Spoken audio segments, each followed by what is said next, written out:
We're going to look at a Newsweek article. It was published March 14th, 2024. The author is Suzanne Blake, and the title of this is Student Loan Borrower Owes $300,000. The System is Predatory. A link to the original article will be put in the description box so you can read it uninterrupted, as this is going to have a lot of stops. All right, and I will share with you my thoughts throughout the article. Here we go. One parent who became a student loan borrower now owes more than $300,000 and says he fully expects to work until his 70s before the debt is cleared from his name. Texan father Tom Krosick, I apologize if I'm mispronouncing his last name, age 62, wanted the best for his children, which is why he took on more than $300,000 in Parent Plus loans so they could attend college. Yeah, let that sink in. Parents of dependent undergraduate students can use federal loans called PLUS loans to help pay for college or career school. His first child to attend college started in 2011, and the last left school in 2021. Over the span of 10 years, Krosick has been adding more and more debt to his name so all could gain an education, and now the $300,000 number weighs on his future retirement plans. All right, folks, like I said, this is in the description box in case you would like to read the article without interruption. If you've been following this channel, probably even so much for just as a few weeks even, you know that I really disagree with Parent Plus loans. And the reason I disagree with Parent Plus loans, in other words, I don't think people should use them, is most of the time it seems they're being used in such a way that parents are just endlessly taking on debt at the risk of their own retirement.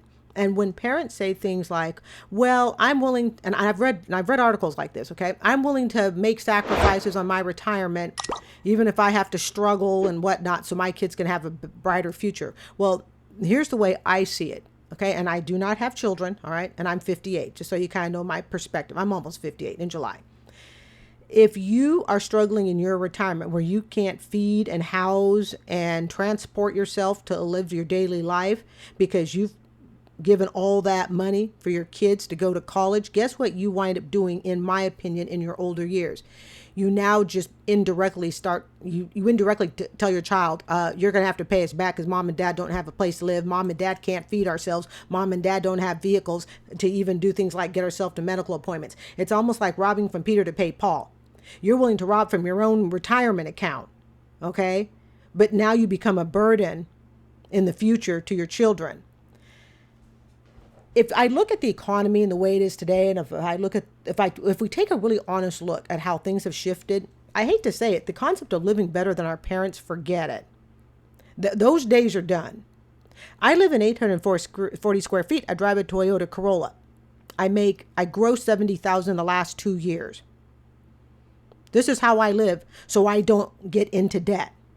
This is definitely not living better than my parents. My parents probably made about $25,000 a year teaching each. They had 4 kids, a house on the hill, all right, and 2 cars, camping vacations, an occasional air trip. Again, a family of 6, 4 kids. I think the idea that we are going to live better than our parents, it ended, I'm going to say Gen X, we ain't there. I'm Gen X. I mean, I guess, as someone who teaches school, all right, the only reason I'm able to make ends meet so well is I don't have kids. If I had to raise a family on a school teacher salary, I could never do it. So you got Krosick here, Tom, maybe I'll just call him Tom. That might be easier. Okay. I might interchange his name. All right. So you got Tom here, and I don't read anywhere. I think he doesn't say how many kids he's got. I think it's 2, 3, if I read the article correctly, because I do have to preview this article before I read it to you guys. I think he's got 2, 3 kids. All right. And he's basically saying, hey, you know what? I'll think about my retirement plan after I put my kids through school. Because look at the last paragraph right down here. Just look at you should see a little light that lights up down here. Okay. He says here he sent his kids through school, and now the $300,000 number weighs on his future retirement plans. That $300,000 number should have weighed before he even took out the loan. He should have responsibly, in my opinion, and I'm probably going to be a little bit more critical on this father, but you'll see as we go through the end here as to why I'm a bit more critical on him. Okay. He's just blindly taken out debt. We cannot blindly take out debt like this. We can't do it. It nearly cost me my retirement. I would have never had my $110,000 student loan forgiven if I hadn't stuck it out in middle school. And I still teach middle school, and it's my dream job, so I'm lucky, okay? Not teaching middle school per se, but I just love being a teacher. So he takes on this $300,000 debt, and now it's weighing on him. What lesson does this teach your children? You see, how can we criticize young people for blindly taking on student loans and just not understanding, the way, income-based payment, all of that stuff works? Yet look at what the adults are doing. The adults are doing the same thing, but we turn around and we tell young people, well, how screwed up you are. You just went and you took on $75,000 student loan for, you name that degree. And it doesn't matter if it's a liberal arts degree, STEM degree, it makes no difference. Okay. It's the fact that the kid took on that debt. That's the part that I'm looking at. And yet, what did this father do here? What did Tom Krasick do here? Oh, gee, he takes on $300,000. That's 3 of my condos. I purchased this condo in 2020 for $100,000. He took on 3 condos. And it seems to me, just from this first paragraph, from what I'm getting, he took this on just kid after kid after kid. That's why I said, I think he has 3 kids, I think. Okay. So he says the first child went to 2011. The last child just ended 4 years ago. And he took this over the span of 10 years. You mean to tell me during 10 years he never looked at that bill? Never looked at the bill and said, I'm going to be 10 years older and I need to figure out how to pay all these loans off. And don't forget, with Parent Plus loans, interest starts immediately. And loan forgiveness is next to impossible to get. You can get it, but it's very, very difficult. Tom says, I think I'm just going to call him Tom. Tom says, I have a great job with a good income, yet parent loans have destroyed my retirement and positioned me to need to work into my 70s to live. No, Tom. Parent Plus loans didn't destroy your retirement. You did it through the decisions you made as a parent wanting to get your kid through school. We have to really look at it for what it is. No, parent loans did not destroy it. I kind of look at it like this. I bought a Corolla in 2024. That car is 1 year old. I'm going to keep it for 9 to 9.5 years until the electric battery warranty runs out in 10 years. And I'm going to trade in before the warranty runs out on that battery. Okay. It would be like me deciding I wasn't going to get the Toyota Corolla, because people who've watched this channel know I really wanted the Camry. That's what I really wanted. But that would have been about an extra $15,000 to get the Camry. Okay. I could have bought the Camry. I could have found myself in more debt than I expected. Is it fair for me to say, well, you know what? It's the Camry that totally destroyed my budget. It's the Camry that did it. I'm now going to have to work longer. I'm going to have to make more payments because the Camry is what did it to me. See, here, Tom, and you're going to notice a pattern with Tom, and I'm not going to say what I think that pattern is. I want to see if you come up with the same pattern that I come up with about Tom and his attitude and his behavior towards these Parent Plus loans. Okay. So he says, I have a great job with good income. Have we not learned, people? It is not what you make. It is what you keep. I don't have a great income. Okay. My teacher pay is $63,000 a year. I get $70,000 because I work a little part-time childcare job after school. That's the reason I get $70,000. Otherwise, my teacher pay is $63,000. So Tom says, I have a great job with good income, but it depends upon how you're spending it. I can take my teacher pay, $63,000, which is a lot less, okay, than probably what Tom makes, because I don't think they say how much Tom makes. But nobody would consider teacher pay to be great income. But I keep more than what Tom keeps. And I think that sometimes is what happens when people start to make more money. If they make a lot of good money, they tend to think of it, not everybody, of course, and we know that, but people who struggle with money tend to look at that higher income as, oh my goodness, it's lifestyle creep and they can have whatever they want. Tom collected student loan dollars, okay, because he wanted to put all these kids through school. I want you to think about it. He collected this debt over 10 years. And not once, it appears, during that 10 years, did he ever stop to go, wow, I'm at 100,000. I'm at 200,000. Wow, I'm at 250. It's climbing. No point he felt the need to stop. And sometimes If parents aren't careful, yeah, the second or third child fourth child, fifth child can really get screwed because all the money was spent on the first and maybe second kid. That's why parents have to be careful about that. Tom is not alone in his plight. The interest rate on these loans can really add up, and the limited option for income-driven payment plans or forgiveness programs leaves families in a tough spot, according to finance expert Michael Ryan. Okay, yes, we do know the interest rates on Parent Plus loans can add up, and we know that they start immediately. And because there is limited options for like income-based, it's true, it leaves family in a financially tough spot. But remember what I've told you about income-based. What do we know about income-based on this channel? Does income-based solve your problem? No, it just makes your loan bigger and bigger. See, here's the thing. Parents and students, their children, it's really a darn if you do and darn if you don't. I have to watch the YouTube moderations, okay? It really is. It's a no-win spot because it doesn't matter. School is so freaking expensive that for anyone to go, the only way, unless you're wealthy, the only way most people can quote-unquote pay back the loan is to pay less than the actual interest, but you're never actually paying back the loan. In other words, you take on a student loan that you cannot get yourself out of, you are in it for the rest of your life. And how many people right now, they're in student loan for the rest of their life for a degree that they don't use, and they probably didn't really ever want it, and they're doing something else totally unrelated now. You got to look at student loans have a longer commitment than raising a child does. Raising a child to 18, you can go, okay, you're 18. Student loans, straight to the grave.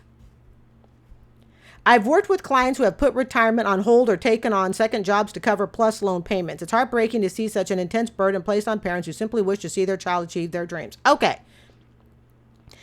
Putting a retirement on hold and taking on a second job. I don't want to sound insensitive. These are choices. These are choices that parents can make. And if you make such a choice to go, you know what, I'm going to go ahead and take on a second job, it seems to me that smart people would make sure that the second job, whatever pay that is what they contribute towards their child's education and nothing more. Because I think it's great. Fine. If you want to take on a second job, fine. But see, Tom's mistake, from what I can tell from this article, okay, Tom just took on $300,000. Geez, that's a huge amount. Oh my God, that's huge. Okay. Tom just willy-nilly took on $300,000. Whereas it seems to me a smarter parent would go, okay, I want to help you through school. I'm going to go ahead and do a second job. Anything that I make for that second job, that's what will be used towards your schooling. You get nothing more. That's what you get. See, in my eyes, it's not a crime, and it doesn't make a parent morally bankrupt because they tell the kid, this is the limit.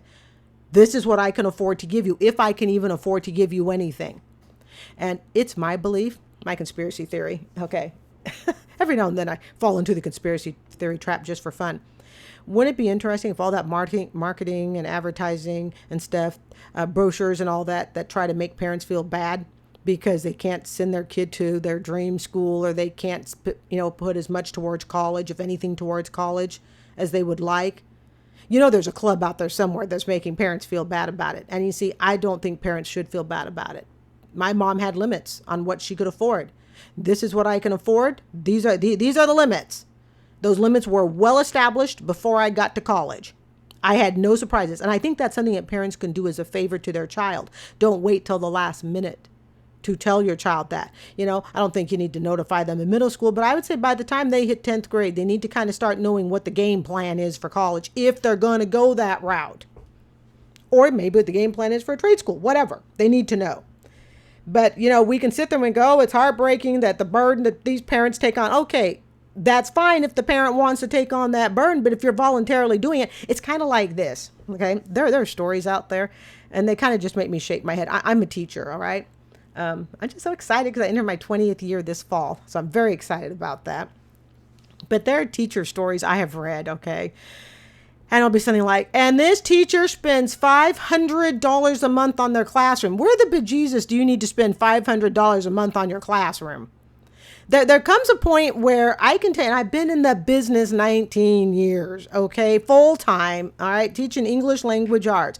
And I have literally read stories where some teacher will say, and I spent $5,000 this year supplying my kids with stuff. Are you kidding me? We've got kids in third world countries that can sit on a bench and literally, it's a piece of paper and a pencil and that's it.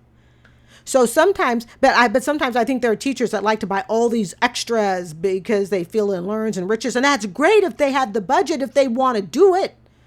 But I don't think I'm a worse teacher. I don't think it makes me, cruel, irresponsible because one, I don't have the money. And two, I don't want to spend the money that I do have to make all these extras for the classroom that go way beyond what the district needs or what is even required.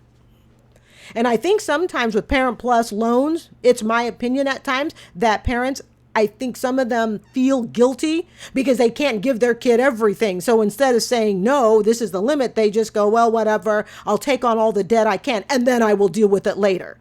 To me, it's kind of the same thing because you know what? A teacher can feel guilty too. Believe me. And the first few years that I taught, it's like, oh my gosh, I need to provide this. And I want to get this and that. And then I started to go, wait a minute. I'm going to go broke. I'm going to go broke if I try to supply things for my classroom that are emotionally based. I am literally going to go poor. And so I had to put a stop to it. Occasionally, I'll buy a treat here and there, but I don't have the budget. So you see, where we are responsible for other people, I'm responsible for the lives of the children that I teach. I'm responsible for giving them an environment that they want to be in. Parents feel responsible for helping their child grow up, and they want them to have the best academic and educational and financial advantage possible. I get it. Okay. But I've learned you have to put a stop to it and that it's okay. And my mother, thank God, taught me that. My mother was also a teacher. Okay. So moving on, we're going to skip some of this stuff here. Okay. Tom Krosick is hoping lawmakers can take action to address the growing issue of Parent Plus loans following parents into retirement. Let me read the next paragraph here. Krosick even wrote a letter to a Senator John Cornyn. Your thoughts are a start, but don't go far enough to fix a broken predatory system stacked heavily against the middle class, he said in the letter. Okay, let's back up here. I'm using my little lights when I click the button. I actually can't see the lights when I'm filming this, so I just hope you can see them. Okay. He says, Tom is saying he hopes lawmakers will take action to address the growing issue of Parent Plus loans following parents into retirement. I'm going to give Tom a piece of reality. Okay. And I don't mean this to be cruel or insensitive in any way. It's just to be honest. It's not the law's job. It is not government's job to make sure that your Parent Plus loans don't follow you into retirement. Tom, that's your job. It is not the government's job to make sure that Parent Plus loans don't follow you into retirement. And here's the thing. Tom may not want to admit this. You know how when you watch the movie, you clicks her heels 3 times, Little Red Shoes. What is it? The Wizard of Oz. And all she had to do was click her heels 3 times and she could have been back home in Kansas. Tom, all he had to do to keep his Parent Plus loans from following him to retirement was he had to say, no more. That's it. Each kid gets $20,000. I will take on $60,000 total to pay it off. I don't know if he has 2 or 3 kids. He clearly has more than one. Okay. I think he has 3. All right. That's it. See, Tom could have clicked his red heels. I know that's a visual there. Okay. 3 times. And those Parent Plus loans did not have to follow him into retirement. He was not forced in any way. Just because you say you feel forced doesn't mean you actually are. Tom felt forced. Tom felt like, oh my goodness, I just had to do it. But here's something I propose, all right? Is it possible that people will sometimes say, I felt forced to do it because it's what they really wanted to do and they needed an excuse? And they couldn't come up with an excuse on their own because part of their brain said, I really shouldn't do this. It's too much money. So they're looking for a scapegoat of an excuse. So the excuse becomes, well, I felt forced to do it. Think about that. See, sometimes when we find ourselves in a financial situation where we are spending more than what we want, and I've brought this up before, like when I do my Dave Ramsey commentaries and when I do my TikToks, all right? We look for something anything that can help us justify, I'm putting that quote, to justify, all right, that we should have it. Well, I have to have the really big SUV because we have to have our kids travel safely. Okay. I have to go to this really expensive school because after all, it is number one in the country for my subject, even though the school is way beyond you and your parents' budget. You see? So when Tom says here, okay, he says that, where is it? Where was I just at? He's hoping lawmakers take into action addressing the growing issue of Parent Plus loans into retirement. Tom, that's your job. That's your household budget. The government did not come into your household budget and say, Tom, start spending 300 grand. Guys, I want you to think of how much money that is. That is a house, even in today, 2025. Okay, that is a house. Yes, it may be today a small house. It may not even be a neighborhood you want to live in. Who knows? But it's still a piece of property. So what Tom basically did was he bought himself a second piece of property and he did not budget for it. It is not the lawmaker's job. Let's see here. While Tom acknowledges he makes a good income, he says the current free application for federal student aid program doesn't take into account his already burdensome $300,000 in Parent Plus loans. This made no sense to me. Okay? He says the current free application for federal student aid, okay, doesn't take into account his already burdensome $300,000 Parent Plus loans. Who created that burden? I believe Tom Krosick created that burden. He says the current free application doesn't take into account. Why does it have to take into account? It's like this, okay? All right. Let's say I want to go get a second residence. Okay, school teacher, $63,000. We're just going to pretend here. Let's say I wanted to get a second residence and it's clear that I don't have the money to do it. I do not have the money to get, in real life, I don't have the money to get a second residence, but let's just pretend that I did. Okay. So I go out and I go to a mortgage company and I say, I want a second residence. And they look at me and they say, well, Carrie, your budget is really tight. We can try to get you into one. Okay. And let's say they go ahead and they do the numbers and I look at them and I go, whoa, I can't afford that mortgage. And they go, well, your budget isn't that great. And this is the best we can offer you. If you want a second residence, you're going to have to pay this month, this monthly amount for a mortgage. And I sit there and I say to them, but wait a minute. You can't charge me that much for a mortgage. You haven't considered the fact that I already have a mortgage.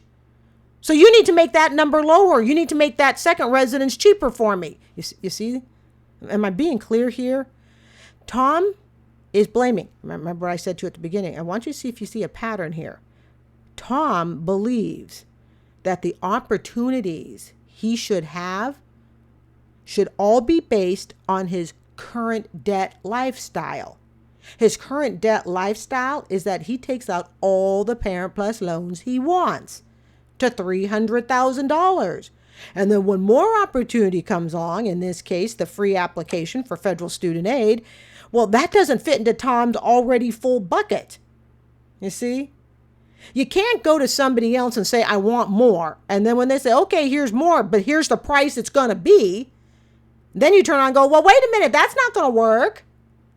That's too expensive. You've got to look at what I've already got for debt. Whose problem is that? That's my problem. That's Tom's problem. I hope that makes sense. In the eyes of FAFSA, my middle income makes me rich, Tom said. The system is predatory. Very simply, if I do not sign up for my Parent Plus loans, my kid is screwed. No option unless they try to emancipate themselves from us. Krosick said universities play a major part of the problem, consistently increasing costs each year. As he says, they are motivated to only get a kid in, keep him in, and keep the money flowing in. One of Krosick's children racked up 3 years of college classes in debt only to end up leaving education. Let's break this apart. Go get a water break if you need. We're breaking this apart. This is what I do on this channel. We're going to break this apart. Okay, let's look at the first paragraph, okay? He acknowledges he makes a good income. Okay, we already did that part. Let's move on. Okay, so in the eyes of FAFSA, my middle class income makes me rich. The system is predatory. Let me ask you a question. Is something predatory because we don't understand it? In other words, not understanding how something works or failing to take responsibility, does that necessarily in and of itself make something predatory? My answer to that is no. Just because I didn't understand how income-based payments work did not in and of itself make it predatory. I think what happens is that education is such an it's so emotionally charged, even more so than cars and houses. It's educating your child. It is so emotionally driven that people throw out the word predatory immediately because they either did not understand it by choice. In other words, they chose not to do any research on it, or they generally just didn't understand it. Because it is possible not to understand something. And what's that phrase? Sometimes you don't even know what to ask because you don't have enough information to know something. Okay. So he says here, very simply, if I do not sign up for my parent loans, my kid is screwed. That is not true. Lots and lots of kids, millions of kids throughout the world have never had a parent take on a Parent Plus loan, and those kids are absolutely fine and successful. Tom goes on to say, no options unless they try to emancipate themselves from us. Hyperbolic much, Tom? Hyperbolic much? Oh, gee, unless my kids just totally dump me and leave me. You see, what I seen throughout this article, and maybe you see it too, Tom blames everybody but who? Tom blames everybody but Tom. It's the government's fault. It's Congress's fault. It's going to become the school's fault. It's everybody's fault but Tom. See, Tom is, in my opinion, and why I was really wanted to share this article, okay? Tom wants to send all his kids through college. We get that. But what Tom doesn't want to do is take any accountability on placing limits and looking at his own lifestyle and looking at his own retirement plan and telling his kids, halt, this is as far as I can help you. I can't do any more for you. See, Tom's writing on, quote, I make a good income. No, Tom, apparently your income really sucks. And as a middle school teacher, I'm making more than you are. Hypothetically. Heck, even by math right now. I almost tend to think that Tom is a bit entitled. See, we always use the word entitled for the young students. Guess what? Parents can be entitled too. Tom strikes me as someone who's entitled. He says, in the eyes of FAFSA, oh, now it's FAFSA's fault. Okay. My middle class income makes me rich. The system is predatory. No, Tom just doesn't wish to understand it. And I just love this line, no options unless they try to emancipate themselves from us. Well, then, Tom, you need to sit down. You need to talk to kids whose parents have not been able to contribute a dime towards their college education to ask them how they did it. How'd they make it? They turned out successful. They turned out professional. They turned out doing the trade or job or whatever it is that they wish to do. See, Tom really is looking for scapegoats as to why he's in the financial position he's in. I personally don't feel sorry for Tom, have to say. Okay. He says here that the universities play a major part of the problem. Of course they do. Yeah, they keep raising the tuition. But why universities keep raising the tuition? Because the government backs up the loans. If you're made at a restaurant, if we went to Chili's and we said, hey, Chili's, it doesn't matter how good your meal is or is not. It doesn't matter, what you serve. We're going to back up everything you sell. All you have to do is sell it. Okay, we're going to sell a cheese enchilada for $1,000. If you can get someone to buy it, we'll back it up. This is why the federal government needs to get out of the student loan business. It needs to go back to where the colleges sell it and have to be held accountable for it. And the colleges, in my opinion, need to take the loss as well. Colleges don't have to take a loss on anything, or a very minimal loss. Not enough to make the colleges go, gee, I think perhaps we should lower the prices.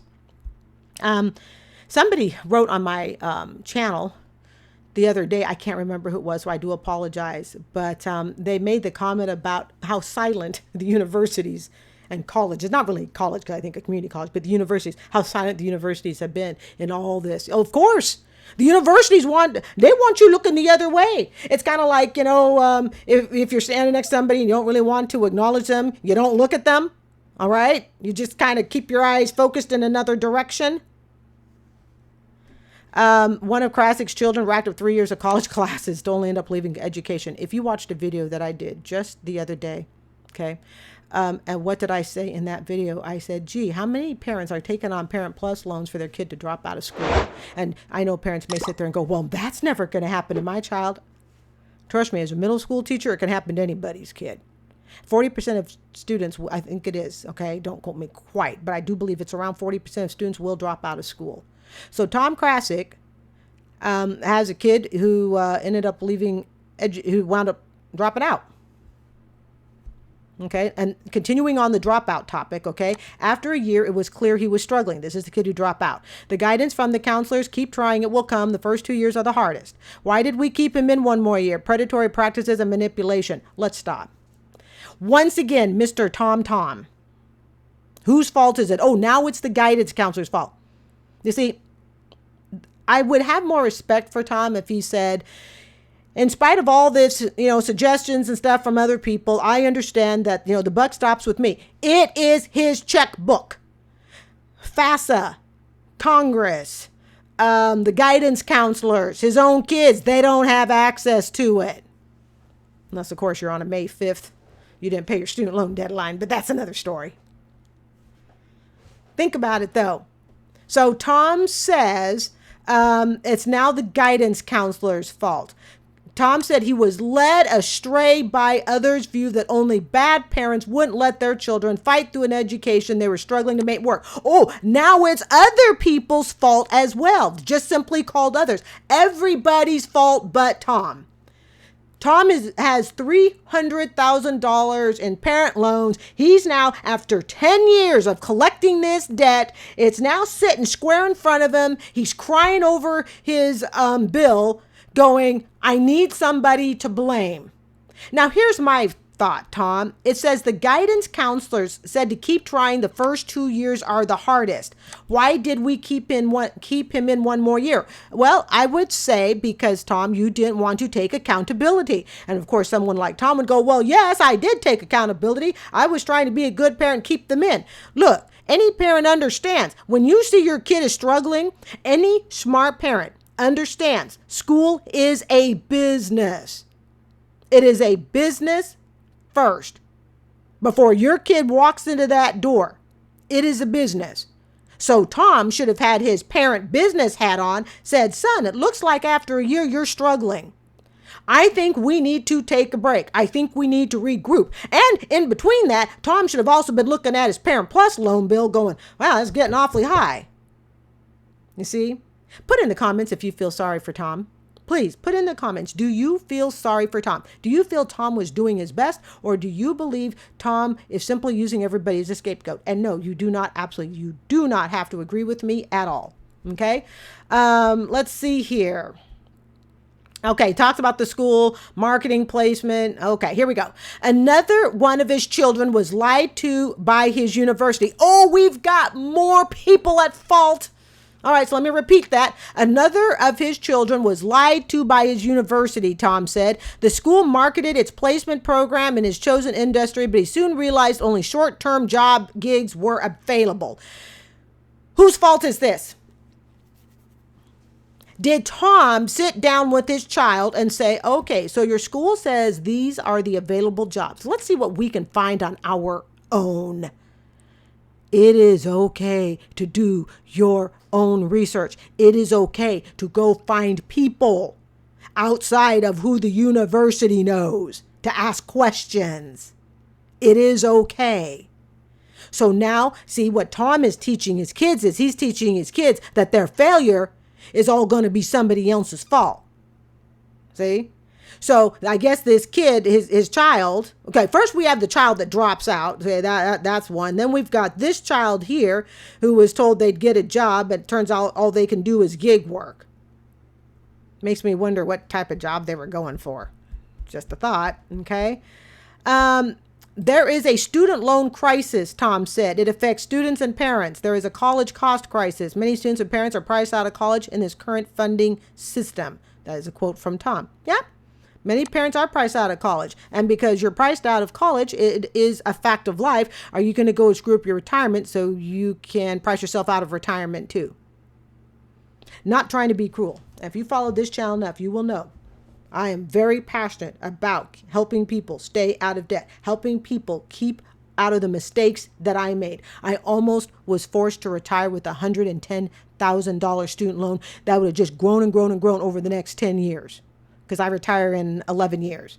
That's all that bill would have done. And I understand how close I came to having my time. It wouldn't have been destroyed, but it would have definitely been impacted. We're taking 15% out of everything that comes into your house, so to speak. Due to Tom's past experience, he says he will not be signing any more Parent Plus loans for any of his 3 remaining children looking to attend college. Jesus, Tom, how many kids do you have? Hold on here. He will not be signing on any more Parent Plus loans for any of his 3 remaining children. So, okay. I missed this. He's got 5 kids. Are you telling me that he spent $300,000 for 2 kids? I'm just absorbing this for a minute. Oh, I totally forgot about that. Well, good, Tom. You probably should be signing any more Parent Plus loans. Have you got it now? Has it gone through your brain? Remember I say earlier, the last kids get screwed over, right? So they've just got to watch one of their kids get money and drop out of school. I assume the other one got money and made it through school. And now he's got 3 more kids. Now I want you to think about this. What would happen if he had just said every kid gets $20,000 for college? Okay, he says he's got 3 more kids looking to attend college. Every kid gets $20,000. 2, 4, 6, 8, 10. That'd be $100,000. He said this happened over 10 years. That tells me there's an age span here between the kids. And heck, half it wasn't even $20,000. Okay, everybody gets 10 grand. That's what you get. Do with it what you wish. That is your gift at 18. It has to go towards college tuition or it has to go towards a trade. Some sort of trade school, beauty school, mechanic school, whatever. Wow, I forgot that. My retirement is hosed, Tom said. I hope to be able to stay employed in my 70s. Who hosed your own retirement, Tom? Who turned on the water sprinkler and drowned it? Who did that, Tom? I believe you did that to yourself, and so why should we feel sorry for you? The fact that now we understand he's got 5 kids. Tom, now I understand why you have 5 kids. There's not much planning involved for anything. I'm going to leave it at that, okay? Yeah, your retirement is hosed, and who did it? Not FAFSA, not the Parent Plus loan, not the guidance counselor 1 for 1 kid, not guidance counselor 2 for another kid, okay? Not the government programs. Who took the hose and put it on blast and hosed out your retirement? You did. And now that you're aware that your retirement is hosed and sunk, you're now looking for someone to blame. So when all your other friends are getting done and retiring, and doing their part-time hobbies, because I intend to work even in retirement. I can't just sit at home. Oh my God. And I intend to have my YouTube channel at retirement. Yes, this channel is around for the rest of my life. All right. Seriously, Tom, who screwed up your retirement? Look in the mirror. So Tom says, he talks about Joe, but I don't care about the political stuff. More political stuff. He says there needs to be relief for students and parents who are victims of the predatory pricing and loan practices of the education system, which includes the government with FAFSA and student loans. Okay, we agree that the student loan system is messed up. We agree that it feels predatory. Not that it's necessarily predatory, it feels predatory. But we also agree that it feels predatory to us because, like I said earlier, we put so much of our emotion into it. And when things don't agree with our emotion, when things don't agree with what we want, we are looking for a scapegoat. We want to send our kids through school. I don't have kids, but I wanted to go to school so I could be the best teacher possible. So I took on a bunch of student loans that I couldn't afford. I never sat down and did the math before I took on the loans. I was never realistic at how I would be aging throughout the loan borrowing process. You take out parent loans when you're 50 and you say, oh, I'm going to take out a Parent Plus loan at 50 and I'm going to pay on it for 20 years and I'm going to have no problem keeping my income exactly as it is and everything else. Well, between 50 and 70, you think a few bumps in the road might happen. Now, how is that Parent Plus loan that you took out when you're 50 going to square into your lifestyle? You see, we got to look long term. I failed to do these things. Tom failed to do it. Basically, what Tom did was he bought himself a second piece of property that he cannot afford. How long does it take the average person to pay off a $300,000 home? How long does it take? People have 30-year payment plans for $300,000 homes, right? This is why Tom is feeling hosed. He took out a loan for another house. Tom says if he's unable to get any relief in the future, he looks ahead to his future and he questions whether he will be able to enjoy his last days alive. Well, Tom, let's back up, if it pleases the court. I'd like everyone to remember that Tom took out $300,000 for kid 1 and 2. And I'm still just blown away because I forgot. Okay. I generally forgot he has 3 other kids. So Tom has 5 kids and Tom was acting like he is a Hollywood movie star banking it with lots and lots of money and he can just send them anywhere. And Tom says he makes good money. I don't know what good money is. He never told us what good money is. If Tom says he makes $120,000 a year with 5 kids under your belt, I don't think that's as good of a money. Technically, you could say then I make more money. I've grossed $70,000 the last 2 years and I have no kids. So what's good money? I think they should have said what Tom's good money is. Because the fact that he has 5 kids and clearly did not know how to budget for them. So he says if he's unable to get relief in the near future. So here's my message to Tom. Tom, here's how you get relief in the future. You're going to create that relief. You're going to have to do it. Government's not going to do it, nor is anyone else. You need to create that relief. And if he's looking for Congress and the government, it's not going to happen. Or I could suggest that Tom become a teacher, work in that for 10 years, and then the Parent Plus loan can be forgiven. Because I believe they do that. Don't quote me on, but I believe with Parent Plus loans, if you as the parent are also in public service, that is an option. Tom says, I want a future for my kids and their kids. I'd like to retire at some point with my wife and enjoy our last days on this planet before we go home. Okay, Tom. Well, shuffle along. Need to start working. Yeah, I need to shuffle along and get to the gym. Talk to you guys later.